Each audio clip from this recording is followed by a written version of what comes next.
قال عليك ابنك تمرمطه المرمطه دي. قلتها بعضمة لسانك ابني. انت انخبلت بمخي كده.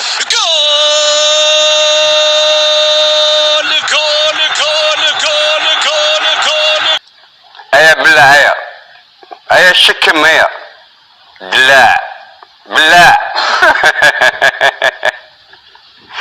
خاطر احنا نديرو لا بالونس مع لي زونغلي غير لي روك ان رول وكلشي. هيا طلع سيرسان قال لي نديرو لي نيفو. هيا انا خيرت غير لي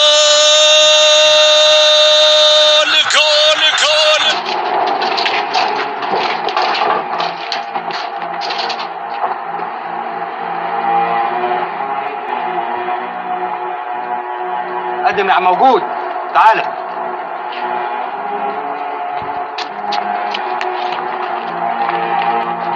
افتحوا الصندوق.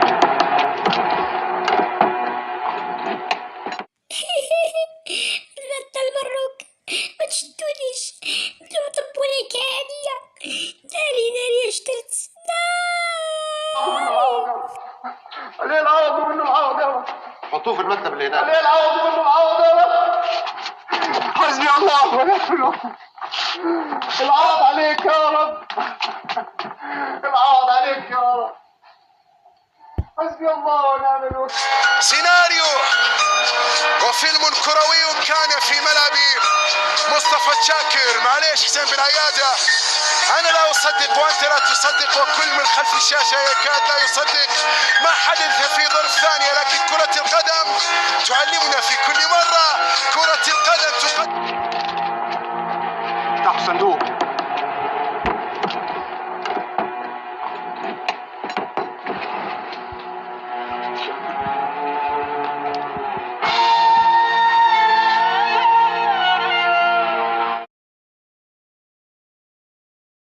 حبهم للفوز وحبهم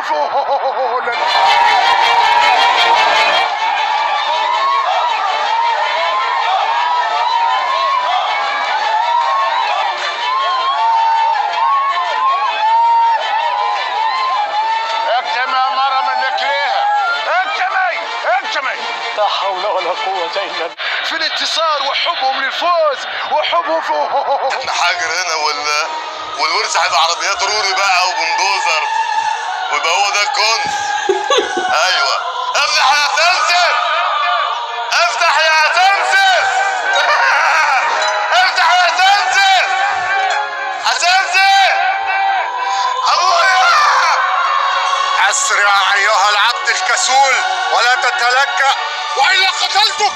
ده بننزله فن هنا اكيد. فكر الاسلام، فكر الاسلام بتصوروا فكر الاسلام. ده بعمل النجم. عايز اسالك سؤال كده، وانا اروح منين هنا؟ ايه يا عم، وانا بقول لك انا عايز اتصور معاك، بقول لك انا اروح منين ازاي عند الناس يعني؟ لن يتحدث معك عبدي الا باذني انا المالك. ايه اللي مالك؟ مالك ايه يا عم وانت واخده مفروش؟ كيف تجرؤ؟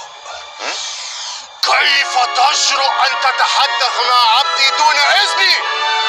وما زي النساء هذا؟ أمخنث أنت؟ من أي قبيلة أنت؟ إذا من أي قبيلة؟ من عند قبيلة عبيد. مالك يا عم الحاج؟ أنت اندمجت في الدور أوي كده ليه؟ وبعدين فين الكاميرات اللي أنتوا بتصوروا بيها هنا؟ في مندمج أوي ومحروق. أنا بسأله كلمتين، أنا بقول له إذا كان ينفع هو الرد عليا، ينفع مش هينفع، خلاص يا عم الحاج هو حر. حر؟ أتقول على عبدي أنه حر؟ خسرت! ايه ده؟ انت قتلت بجد ولا ايه؟ يا نهار اسود، ده المعاون هيطرقع لك على قفاك. يا للخسارة، كان عبدا رائعا. الآن سوف أذهب إلى السوق كي أشتري عبدا جديدا. هي فين الكاميرات اللي هنا؟